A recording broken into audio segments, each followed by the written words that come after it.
Hello and welcome to Lancaster Connects, the show about small business and small charity success in Lancaster County. My name is Ben. I am coming to you from our business, Gardner's Mattress and More, right here in beautiful Lancaster County. You can see maybe a little bit of sunshine poking through the windows. It was kind of a dreary morning. Maybe we need the rain. I think when you've reached the age that I've reached, you have to say, boy, we needed that rain. A little bit of rain this morning, but now the sun's peeking through. So looking forward to a nice afternoon, maybe a date night dinner with my wife tonight because the kids are out of town. So got a lot of great things coming on in this episode. We've got a great guest. I'll introduce them in about maybe 7 or 8 minutes or so.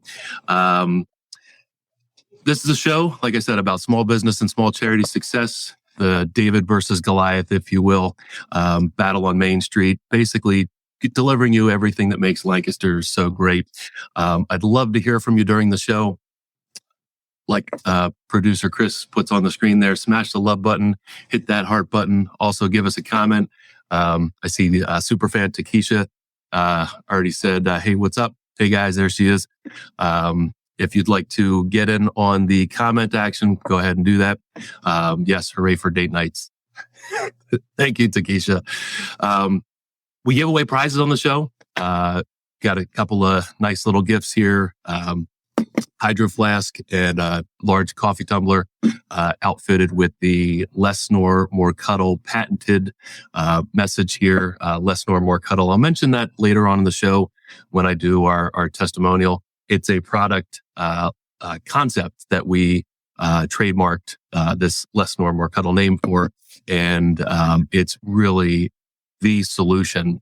Less Snore, More Cuddle beds are the solution for couples who have trouble sleeping, and for various reasons: snoring, back pain, restless leg, circulation trouble, whatever. Less Snore, More Cuddle beds, help. Be the solution there. So I'll talk about that a little bit later. But to win one of these prizes or a $25 restaurant gift card, all you got to do is put your name in the chat, or not put your name in the chat, put something in the chat, say hello, tell us what you like about the show, give our great guest coming up here, ask a question. Any of those actions will enter you into a contest. At the end of the show, we'll spin the prize later. And we'll give away one of these great gifts. All you got to do is come in and tell us you were a winner, and you can get your prize redeemed here. You can watch this show various places. Obviously, Facebook. We're on the Lancaster Connects, streaming live on Lancaster Connects Facebook page and the Gardner's Mattress and More Facebook pages. We're also on YouTube. Lancaster Connects, just search up Lancaster Connects in YouTube, and also the Gardner's Mattress and More YouTube page. And we're also on LinkedIn and a few other places. You can catch past episodes if you'd like to. I think we're on episode 59 or 60 right now. If you want to catch past episodes, a lot of great guests, a lot of great small businesses and small charities in Lancaster County that we've highlighted over the last year and a half, coming up on 2 years anniversary that we've been doing this show. You can go to lancasterconnects.com/episodes. Producer Chris has got it on the screen there. And of course, if you'd like to be a guest, if you're listening and you're a small business or a small charity, or you're a person in the county that's making a difference in the Lancaster community, and you have a story to share, we'd love to share your story. It doesn't cost you anything to be a guest on Lancaster Connects. All we ask is that you fill out a little form. Go to lancasterconnects.com/guest. Fill out the entry form there and let us know who you are, the business you represent or charity you represent, and what you'd like to talk about, what's meaningful, and we will have you on the show. Right now, we're booked into September, which is great. We've got a lot of great guests coming up. In fact, next week, the guests we were supposed to have on last week, I'll talk about what happened last week, but they are going to be on next week. So they're going to be on the 22nd, I believe. And that's the Pet Pantry of Lancaster County, doing some great things for our county pet friends. So great guest there. So last week, if you're a super fan or you tried to tune in at 2:00 on Monday last week, there was no show. So this is cool. Pops here, Jim McClure, that's my father. My kids are watching. I think this is a first. Normally the kids are in school or they're in summer camp or something. So my daughter Amelia and my son Julian, they must be watching because they're at my parents' house. I mentioned the kids are not home, and there's maybe a date night tonight. So kids, I'm sorry. We'll go out to eat another time, but this is a mom and dad date night dinner time. But kids are watching, so. Thanks for, there we go, a little bit of confetti. Thanks for tuning in, guys. Love you and miss you. I'll see you tomorrow afternoon after you're home. If you'd like to comment throughout the show, go ahead and do that. Go ahead and do that. So I think that's a first here. The kids are watching. You've watched one time more than your mother has watched, I think. That's always a joke. Anyway, so last week, there was no show. I was ill. Came down with, I contracted the COVID. And it was not fun. It was not fun. I was in bed for a few days. Not overly sick or anything like that, but the normal like body aches and a little bit of a fever and a little bit of a sore throat, and it was not fun. It was not pleasant. I'm feeling much better now. And I'm glad that the people I was around didn't get prior to it didn't get sick. So it's not fun. I'm I guess thankful to have gone through it to now know what to expect going forward. But in fact, while I'm talking about it, I'll mention part of my sleep tip. My sleep tip I'll do now. It related to COVID and related to, of course, sleep. When the body tells you need to sleep, just sleep. So that's all I wanted to do for 3 days. I had my laptop next to me, stayed in contact with the store here, and great team. They handled things without really my input, but I pay attention to the email and stuff like that. So I probably did a few days of incoherent work early last week, and just slept, and the body told me to sleep, and I slept. So that's the Sleep Better tip for this week. It's not specifically in the Sleep Better book. There's a lot of other great helpful sleep tips in here. You can get that at gardenersmattressandmore.com/sleep-better. You can request a free copy of the Sleep Better book and we'll mail it to you. But that is my Sleep Better tip for this week. If the body tells you to sleep, if you're sick, or your body needs sleep, just honor your body and sleep. That's what I did. Also, I am solo. Jeff last week started an anniversary vacation. Much deserved. Happy anniversary to Jeff and Stephanie. 20 years, I think. 20 years. So congrats to them. So they were away last week. This week, Jeff, his grandfather passed away over the weekend.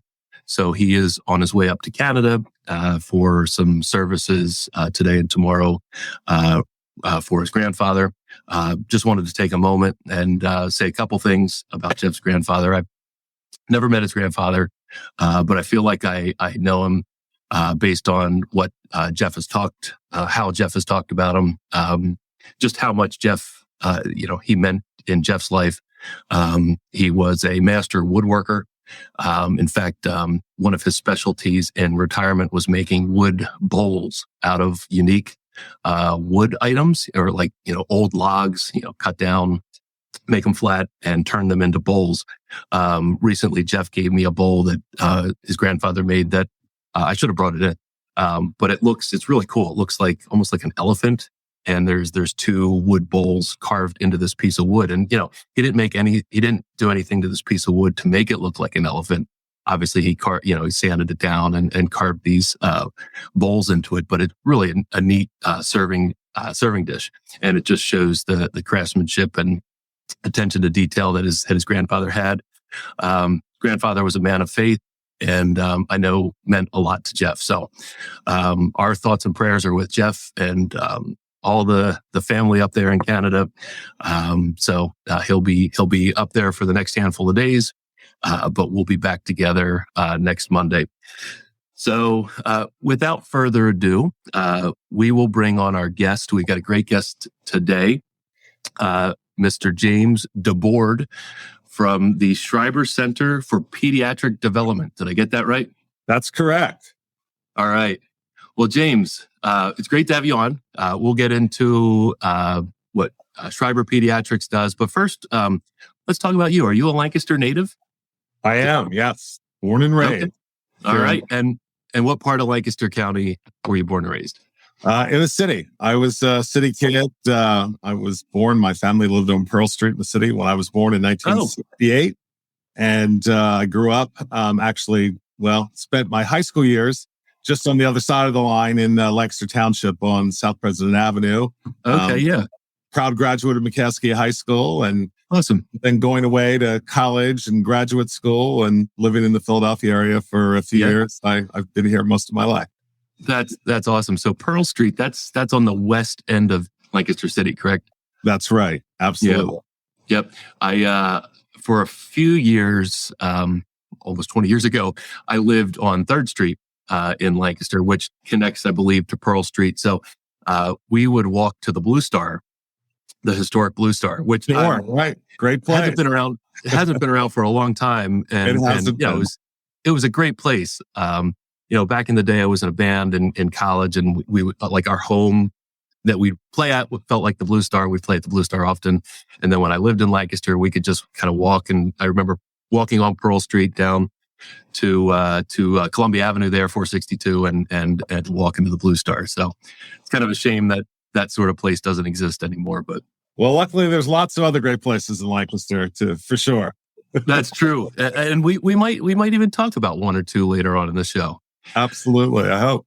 All right. So you're here to talk about Schreiber Center for Pediatric Development. Tell us what Schreiber Pediatric is. So Schreiber is actually incredibly unique in that we are the only outpatient provider of pediatric therapy services for children. The true range of pediatrics is birth to age 21 when they age out. So for 20 years of life, in many cases, we see children from the time they're born until, obviously, as I said, they age out. They come here for therapy services for a myriad of diagnoses. We see children that are born with congenital disabilities, such as cerebral palsy, spina bifida, Down syndrome, muscular dystrophy, very rare disorders. We see many kids who are one of, in some cases, less than 100 children known to have a particular diagnosis worldwide. Oh, wow. We treat 4,000 of those children, really from all across the central Pennsylvania community. We really cover, probably last count, about 11 different counties that the children come from, because these services are so rare. So we see those children. And another thing that I always like to emphasize, we also see children who were born as, kind of the clinical term is, typically developing children.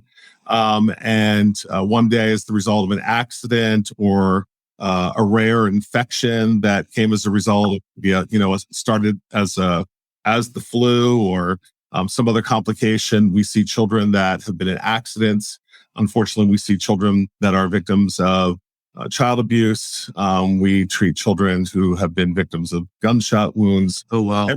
Everything comes through our doors here, and our responsibility is to help these children become the best people that they can be, to live as independent, best life that they possibly can. Right. So in that specific scenario, after they've gone through their treatments to get better, then you take over for the therapy part of it. Is that correct? Right. Yeah, absolutely. And that really, for many of the children, it's a lifelong. So a child born with cerebral palsy, they may have many surgeries throughout their lifetime, and they go really, not just here in this region, but all over the country. We have many parents, like any parents, we, all want the best for our children. So we see children who may see doctors in California or Texas or Minnesota, but they're from here in the central Pennsylvania region, and they come back home. So that doctor writes a script for the specific therapy that they want, or they're also in an ongoing, therapy basis, as I said, kind of from the time they're born until they age out here.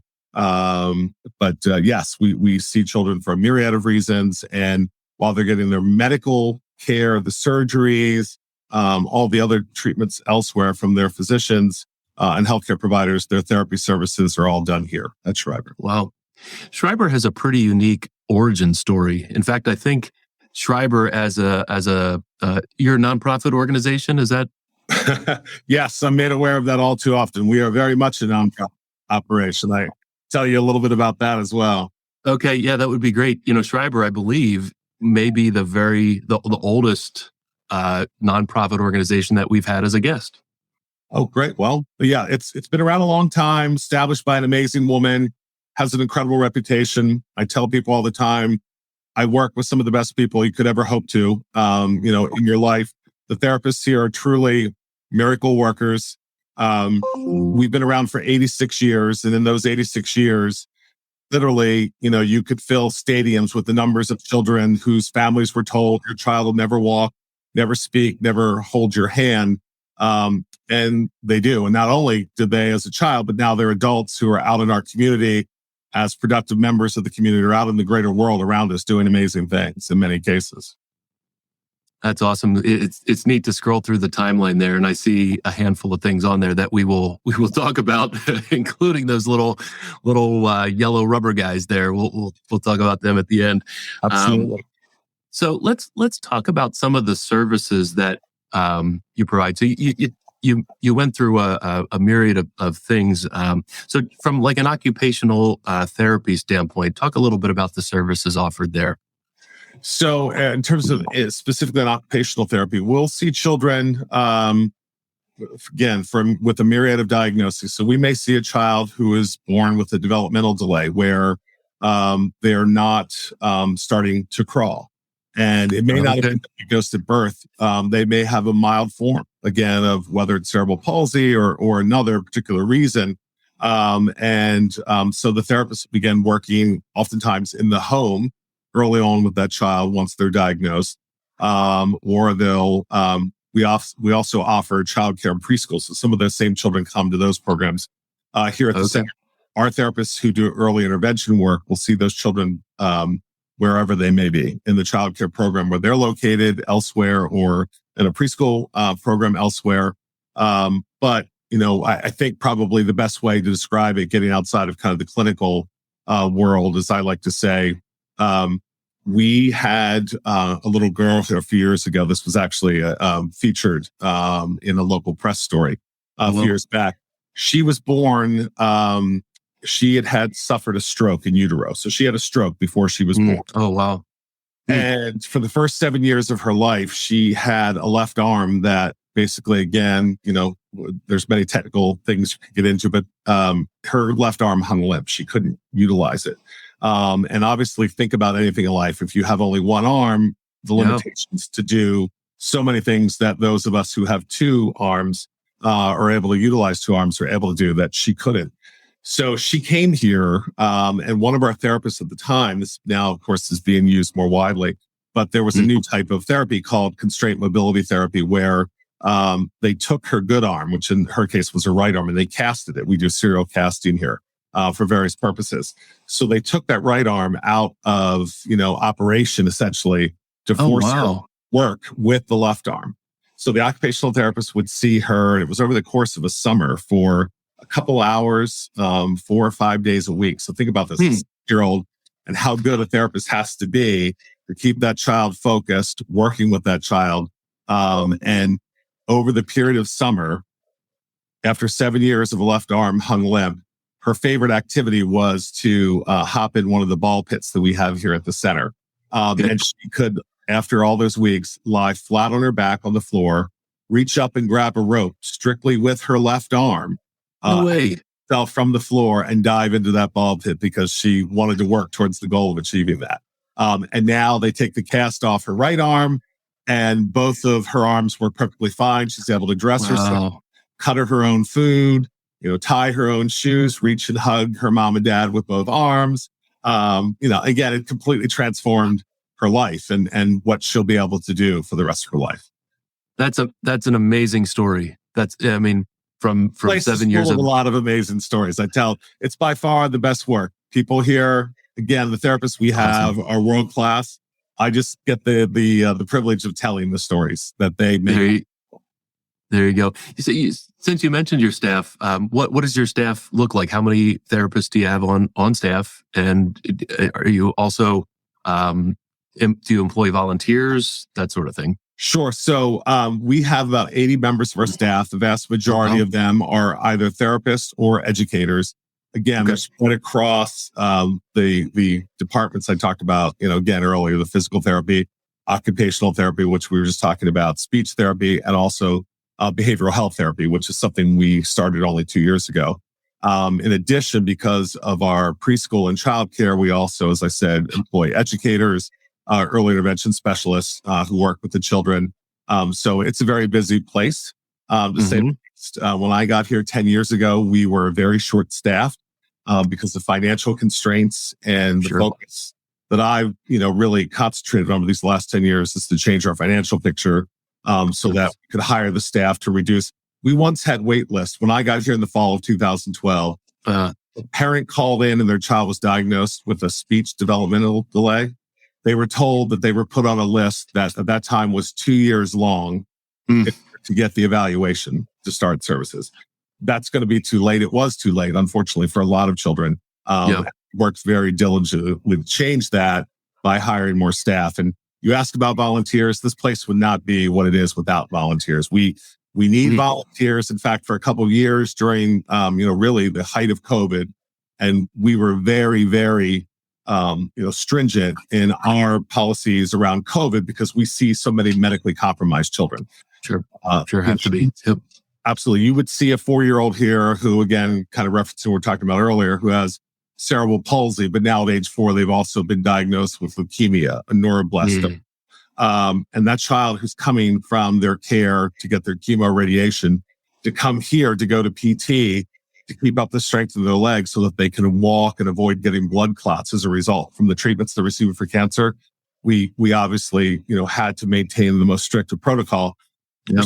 We're using some of that, and we're able to return volunteers here to the building.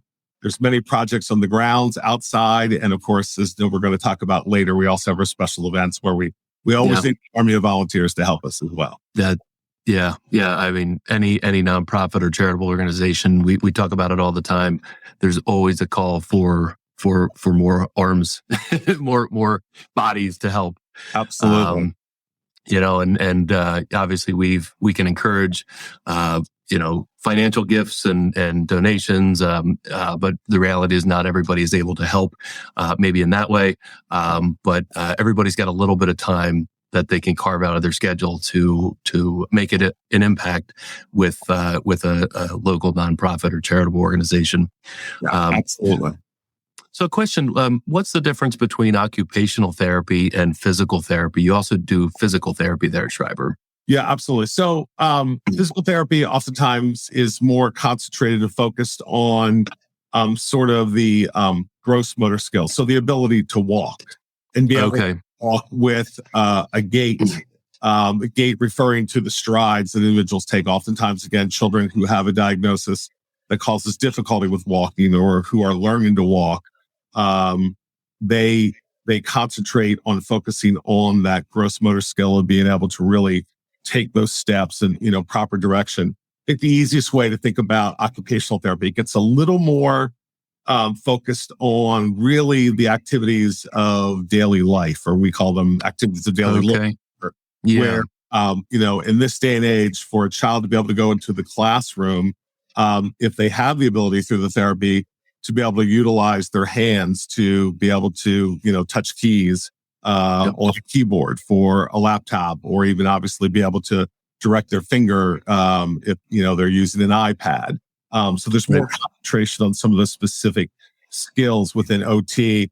There's also some other things. So while the muscle strengthening is a big part of the PT work, OT also gets into some areas like sensory. We see a lot of children on the autism spectrum have sensory processing disorder. So for example, the child who is mildly, or even an adult who's mildly bothered by a tag in a new shirt or sweatshirt or sweater. We have children who can't stand the feel of clothing on their skin. So imagine the difficulty for that parent to be able to, again, get that child up in the morning, get them dressed, and be able to put them in an environment to go to school or even play with their friends. If the difficulty isn't just being able to put clothes on them, or the shape or the color of a food that they might see, where an OT will work in partnership with a speech pathologist to overcome issues that have nothing to do with smell or taste. It's strictly, I don't like how that food looks. Right. And again, historically, things that some people might have thought, well, that child is just, misbehaving, as someone might have said. Sure. Years. But there are children whose brains are wired in a way that triangles, if a food is shaped as triangle, if a food is, yellow or a color that their brain can't handle, the therapists have to work with them to be able to overcome. And that a lot of that is done in occupation. Right. Right. So one that I thought was interesting is speech language therapy. I know a lot of times speech and challenges related to speech are handled within a school environment. They have great speech therapists that work at schools, Sure. but it's a big part of the service you offer at Schreiber as well, right? Oh, it's huge because people should understand. So here is why we're such a rarity, right? So we're a true unicorn amongst healthcare providers. The thought for a lot of these services that they're provided in the schools. The problem is, however, in reality, and you can ask any parent who has a child who often is waiting to get services in schools, they interact with therapists, speech pathologists, as you just mentioned, from a school district. And you'll have speech pathologists who have 125 kids on their caseload. Now, in the course of a normal school day, in the course of any 1 week, how many times do you think an individual child is being seen if a speech pathologist has 125 children on their caseload? So Schreiber is here as the only other entity that many parents can turn to when they feel like my child isn't getting enough in terms of the service, or the services in school alone aren't anywhere near enough for what I want my child to be able to do and accomplish, beyond some rudimentary things. We have a parent Makes sense. who often tells the story at some of our events that when his child was diagnosed with CP, the therapists, and again, all the therapists in the school systems are working so hard and they're wonderful people doing wonderful work, but they're also limited, again, in the time that they have the children to interact with. Right. And this parent tells the story how when they met with the therapist in school, they said, well, we're going to be able to work with your child so that he'll be able to hold a tray in the cafeteria and put food on it, and if needed, be able to go up or down a flight of steps. And as this gentleman and his wife, who actually is a school teacher herself, said in response, and meaning, that's some kind of 19th century sort of mindset of a very rudimentary, basic, way to adapt to live in society.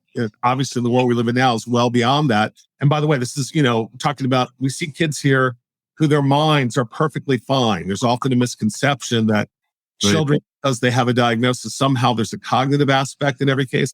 Absolutely not.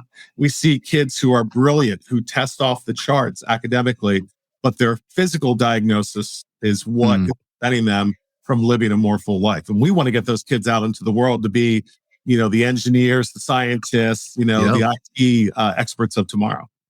That's awesome. So kind of on the school subject, I know you have childcare services and a preschool there as well. Yes, absolutely. We do. And our programs, by the way, too, another as I get the opportunity to tell more about Schreiber, are inclusional, reverse mainstream. People have different, terms that they use, but not every child that comes to us for either preschool or daycare has a diagnosis. There are scores of typically development. In fact, many of the, for example, the IU, the intermediate unit, they refer many children to us for our program because they want those children to see after, family, the number one determinant oftentimes on outcome in anything for a child in terms of their developmental stages is peer group. So, they want the children to see typically developing kids and how they move or their ability to walk with the gait that they can mimic, or their hand movements, or whatever the tasks are. So, so Schreiber's open to any parent who is looking for quality childcare, who's looking for quality, preschool. We provide all of those services here at Schreiber. That's awesome. How big is your childcare or, preschool, how many kids take advantage of that service? Yeah, so each of the rooms, generally it's based on ratio by age. So we start children here for childcare as early as 6 weeks, which is the earliest that the state allows a center officially, a license. We are a Keystone Stars 4 center. It's the highest rating the state gives to a childcare program. So it can vary. So, some cases it's between kind of 18, 20 children is kind of ideal in the classroom. Again, based on staffing ratio and the requirements. Our preschool classes, again, very busy. We have morning, afternoon preschool, and we have Monday, Wednesday, Friday, and Tuesday, Thursday programs. And they're all full. And usually all the programs have waiting lists, but I encourage anyone who's interested, if you're expecting or making plans to be expecting, if you want your child to be here at Schreiber, please reach out. I know you're putting our contact information up there, and you can find more information on the website for sure as well, or just by calling Schreiber. Yeah. So one thing we were remiss in talking about or mentioning is where is Schreiber? So you mentioned that we cover a wide area, but you have one facility here, really in the center of Lancaster. Tell us where your building is. We do. So we are located in East Hempfield Township, really just across the Conestoga River from Lancaster Township and Lancaster City, not too far away, of course, at the intersection, for those that are familiar with the area, of Marietta Avenue and Good Drive. Just beyond that, you'll see a large building, and we have a great big, colorful mural with children on the side of the building. If you go up and down Good Drive, that people may have seen. And this time of year, we also have additional building nearby that we are leasing because we are, busting at the seams here at the center now.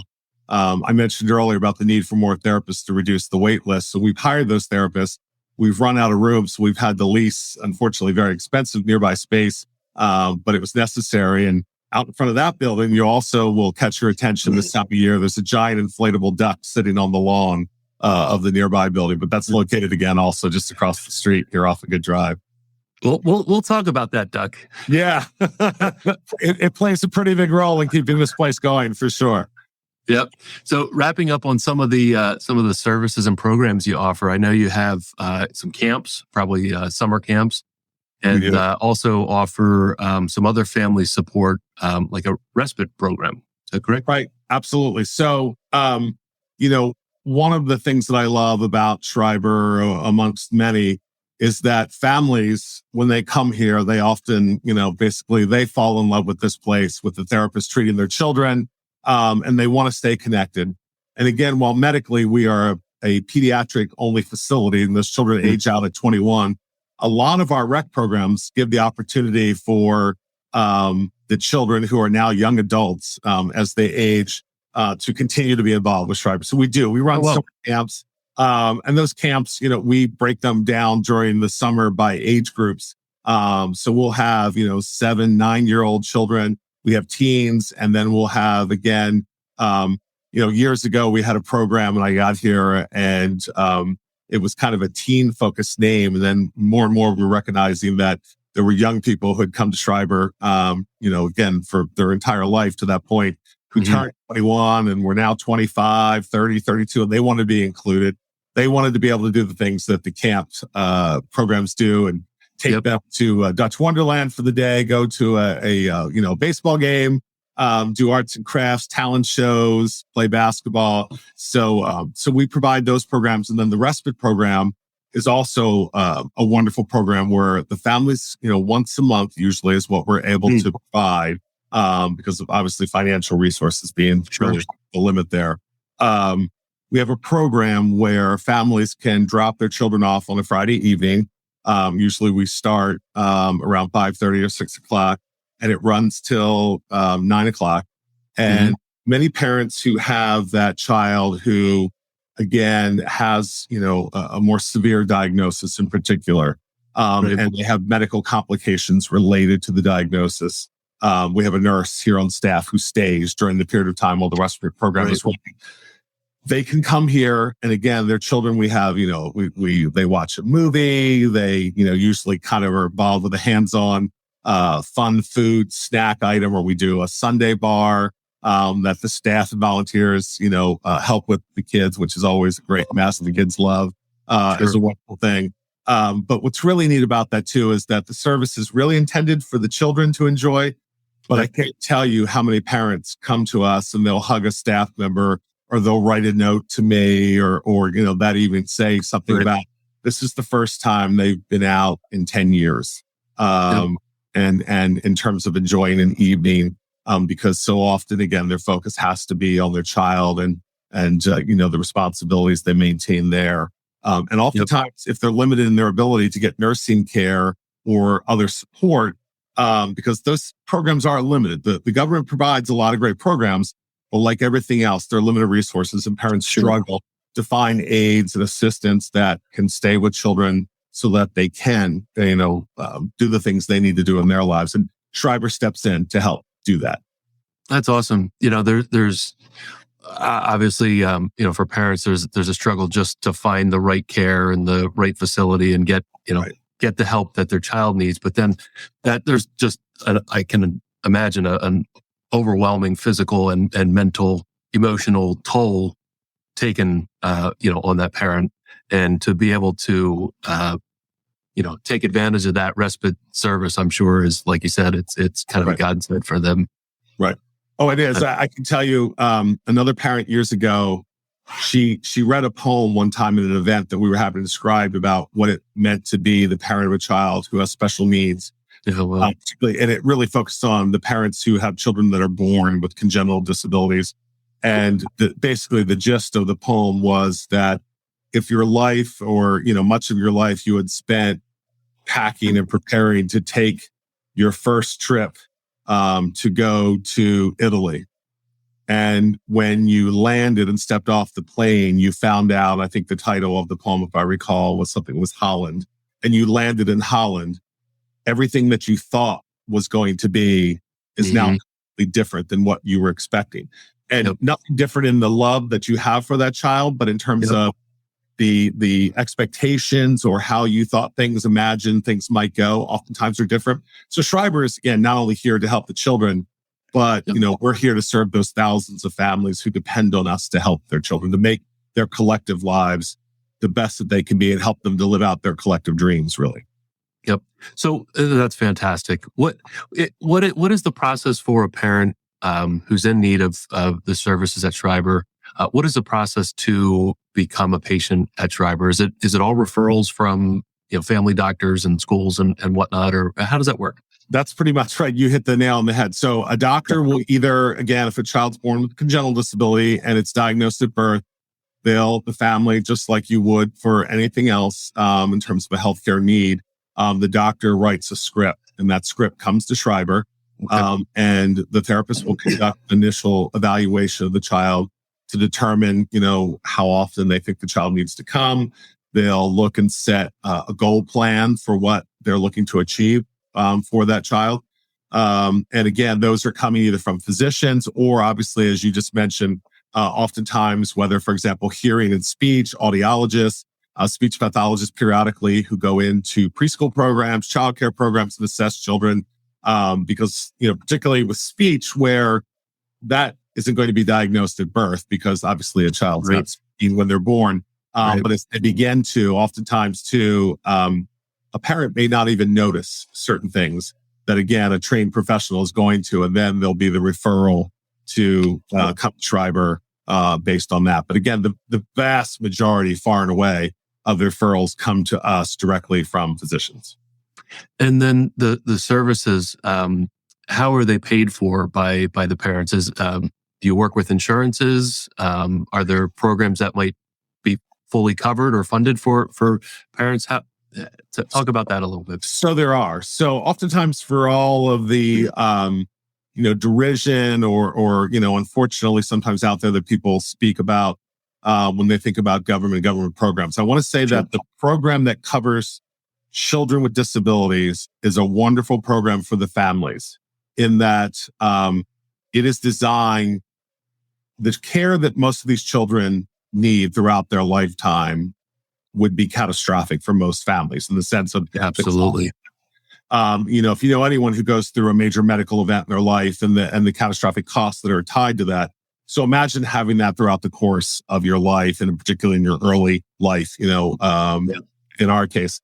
So the government says they cover it. It's not means tested. This is where the big thing about why we always are out asking for support, because it's not means tested. And, the reality is nobody wants to get into parsing where that line is. So that child born with CP, who's on the autism spectrum, has sensory processing disorder, and now, as I mentioned earlier, at age 4 has cancer.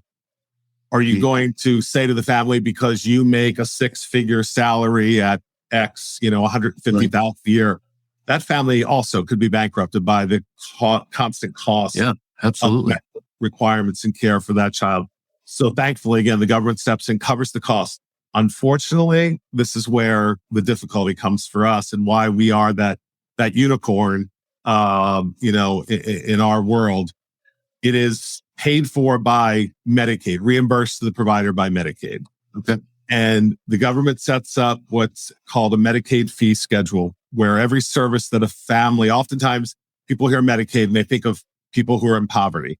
Medicaid also covers the programs. Pennsylvania, like I believe 35 other states, uses Medicaid to cover children with disabilities. The problem is the providers, we lose $70 for every hour of service we provide. Wow. Operating not as a typical large health system nonprofit. People hear nonprofits, and they're often, rightfully so, incredulous about what that means for a healthcare system or hospital. We're a true nonprofit who, every time that child comes, an hour of service, we are losing $70. Wow. And, without the events, again, that we're going to get into and talk about, and charitable support and online giving that comes to Schreiber, we wouldn't be here. And it's why we're the only entity, because no other healthcare system in this region provides dedicated outpatient pediatric therapy. They'll help and provide therapy for children who stay in the hospital. That child that has surgeries, and maybe they're in the hospital for a week or 2 weeks, they begin getting therapy while they're at the hospital. That child's discharged. They're no longer seen in most cases by that facility. They come here to Schreiber. And while we do see some families that have limited private insurance, so let's say the family has a really good Cadillac plan, and just like any of us, we injure our back or our leg and we go to a physical therapist, we're entitled to so many visits in a year, right? Well, unfortunately, what happens with that child who has multiple diagnoses, they come, one every week, maybe 2 or 3, 4 times a week. And for more than one therapy, sometimes it's, 2, 3, 4 therapies, they have exhausted their private insurance by the end of January. It's on a calendar. Oh, man. Now for the next 11 months of the year, they roll over to be covered by Medicaid. So yes, we like if a family has that, but I will tell you, sadly, it's in my opinion, it's less than, oh gosh, I don't want to say, but let's just say it's hard to stomach the fact that what we see more often, the insurance companies will say, they'll see a child's diagnosis and they'll say, look at this child is going to need these services long-term.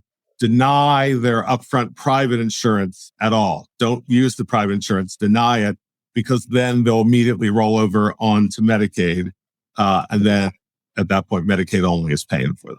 Gotcha. Which hurts us more so, because if it was 25 private visits, we would have gotten a private insurance rate during that period of time, which is it's literally a drop in a bucket for us, but it's something. But when they deny it and they go straight to Medicaid, it just continues that cycle of huge losses for us. Yeah. That's really tough. And obviously you want to offer your services to as many children as needed as possible, and not have that wait list and all of that.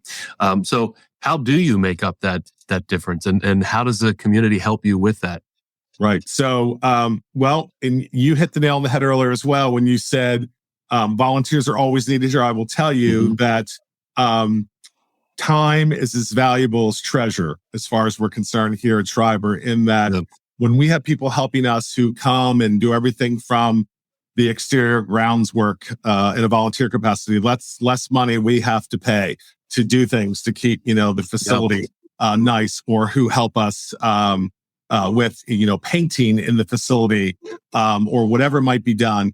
But the biggest thing that we have to do all the time is raise money.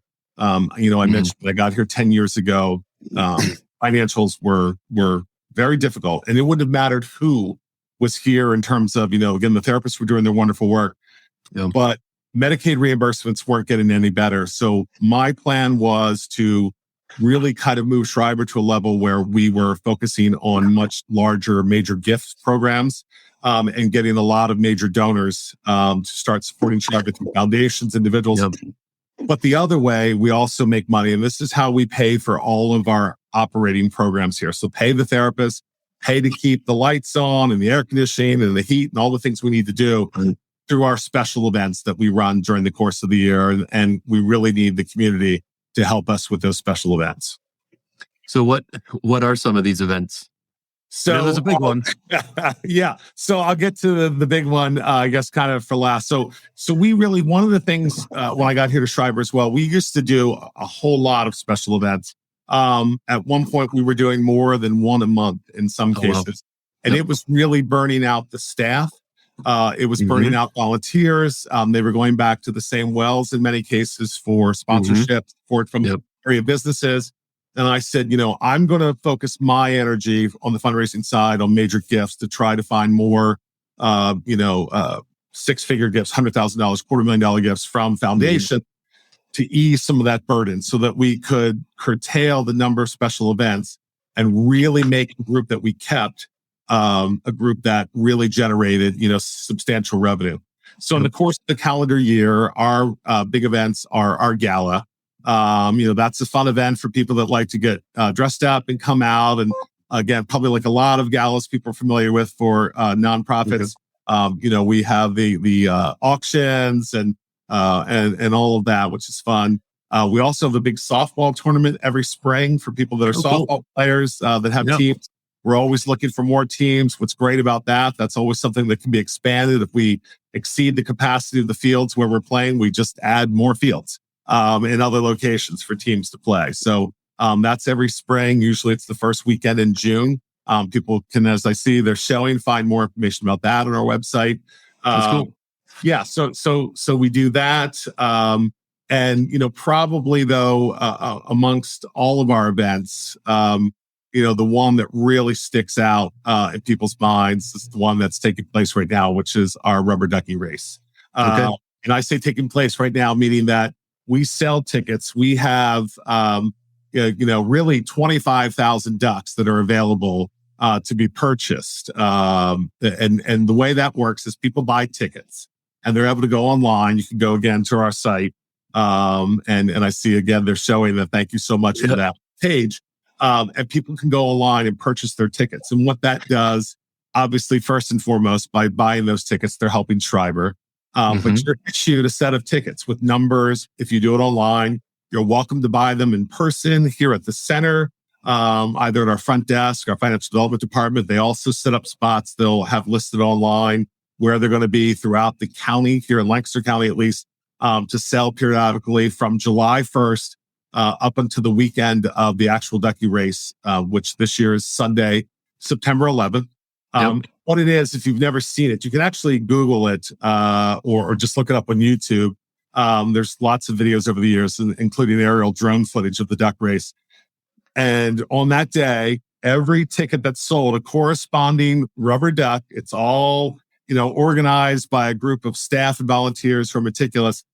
A duck with the matching number to that ticket gets dropped into the Conestoga out of a humongous box with about the size of a small house.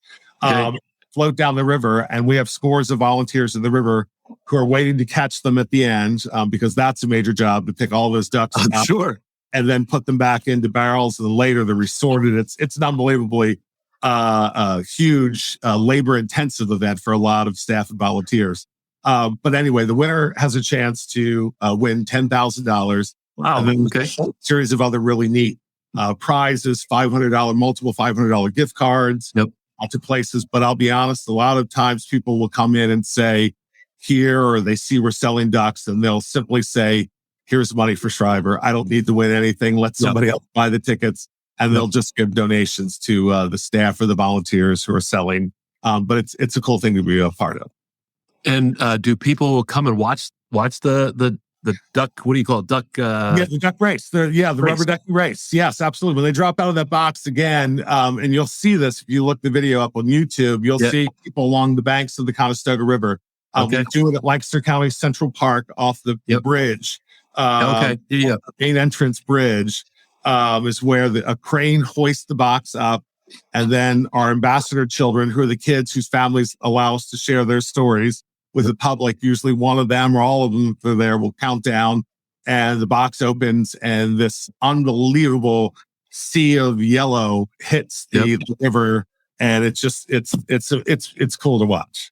And how far do they race?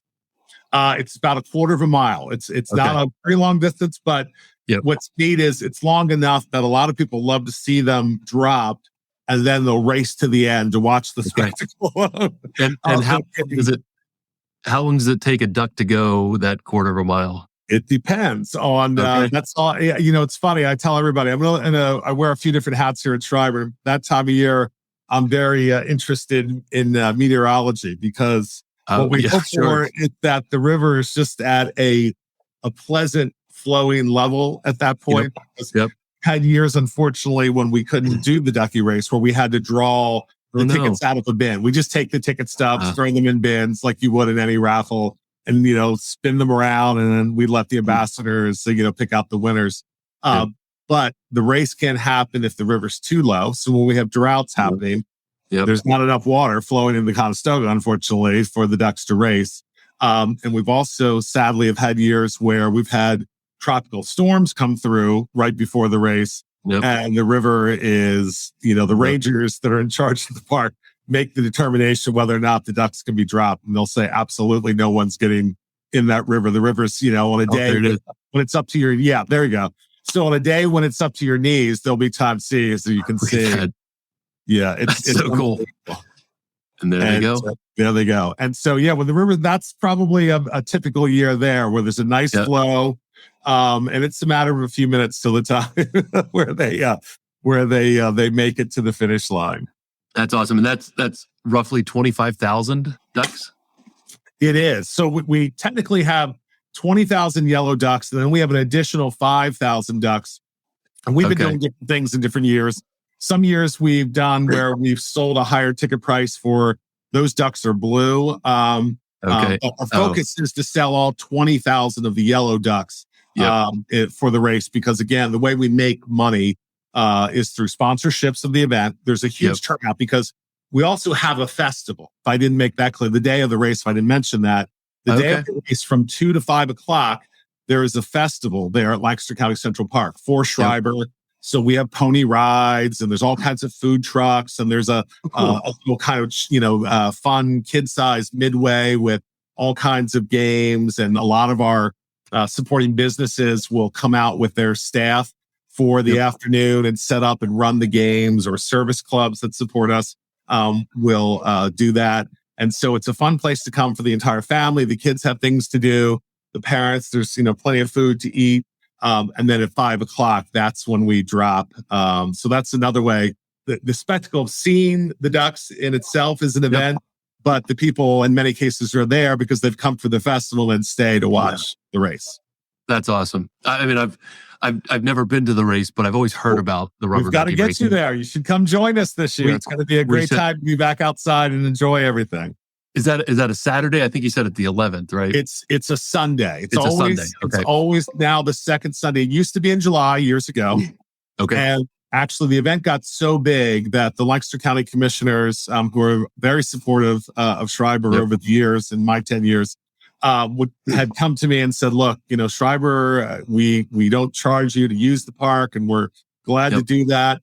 But in the middle of summer, it's so busy in the park that the crowds you're drawing for this event have gotten so big. Is there any chance you could move it to after Labor Day? And it was really fortuitous in that I had had a number of people when I got here, of all the issues and challenges. Several people had said to me, I never understood why an organization serving children, many of whom were medically fragile, wanted to do an event at the height of summer. Middle of summer. It'd be 95 or 100 degrees outside.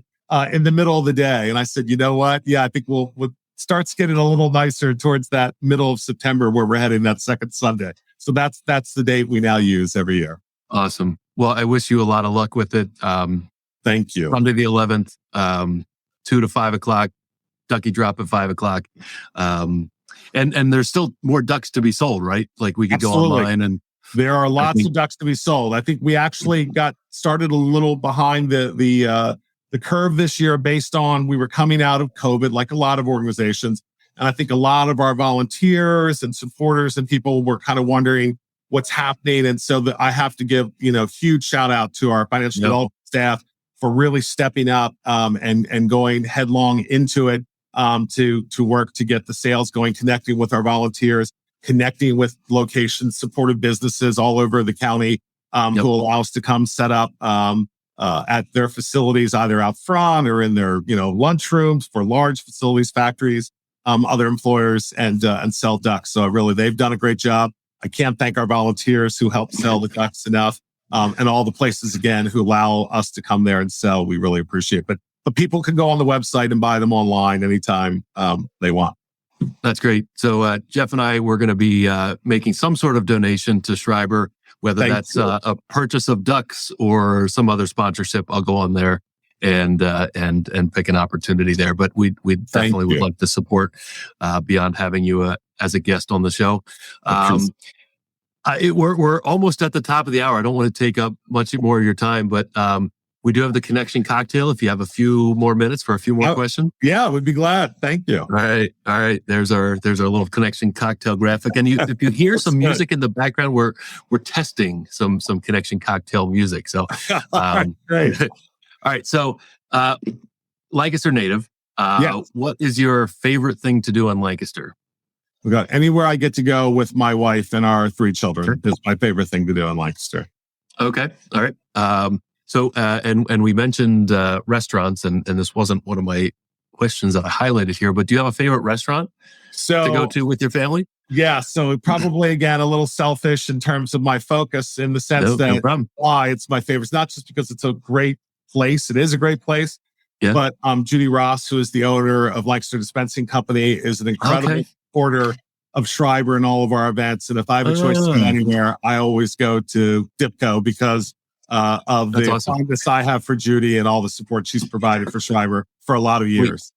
You know what I mentioned at the top of the show that my wife and I are doing a date night? It's been years since I've been to the Dipco. In fact, I know they went through a fire and a renovation and they've been back for a handful of years now. I have not seen the new inside. So you need to go. I might. You might have convinced me there. Good choice. Absolutely. All right. And this can also be self-serving. Do you have a favorite event, an annual event that you go to in Lancaster?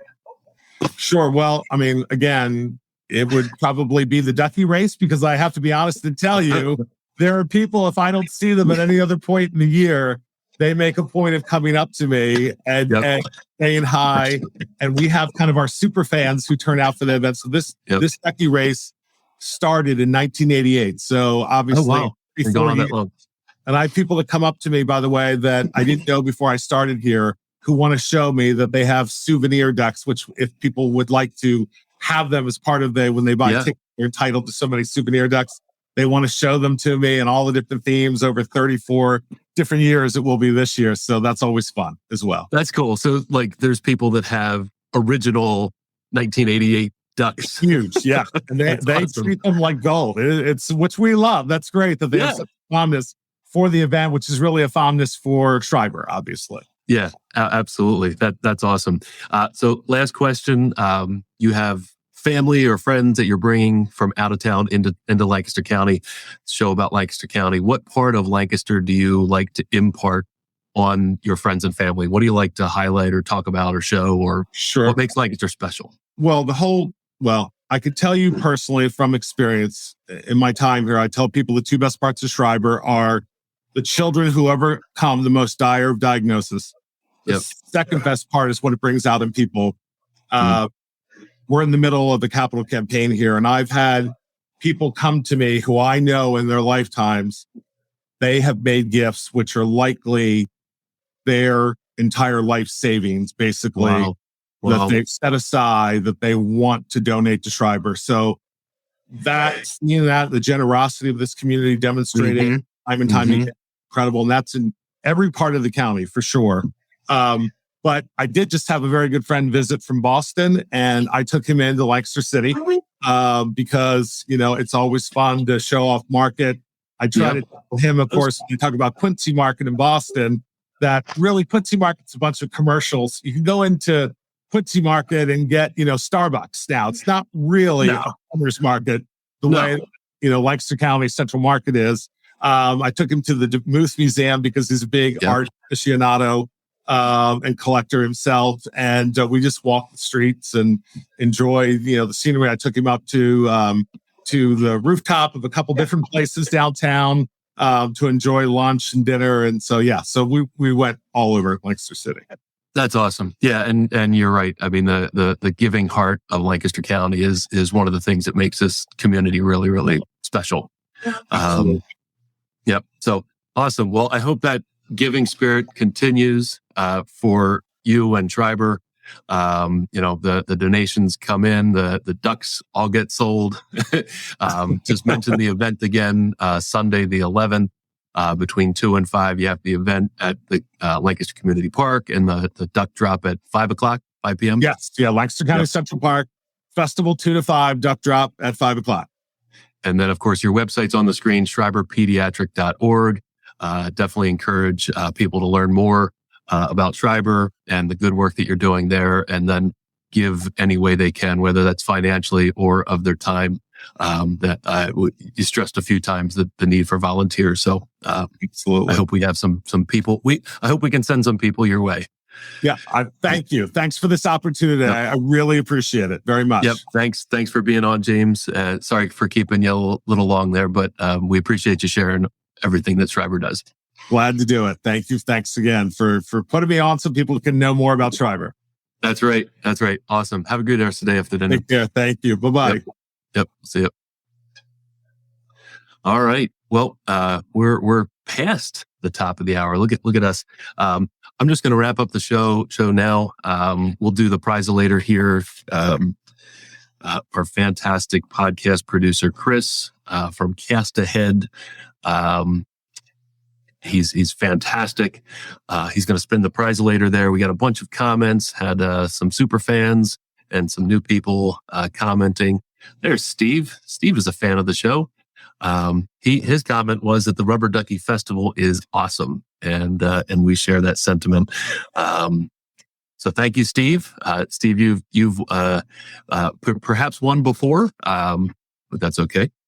You can come in and grab one of these hydro flasks here with the Less Nor More Cuddle logo on it. Stop by and say hello and pick up your prize. That's it. That's it for today. Like I said, next week's guest is the Pet Pantry of Lancaster. Some great guests that we will talk to there, who help our four-legged friends in the community. They're doing great work, with dogs and cats and pets of all kinds. So tune in for that next Monday, the 22nd at 2:00. And again, for Jeff and myself and Gardener's Mattress and More and the Lancaster Connect podcast, have a great rest of the afternoon. See you.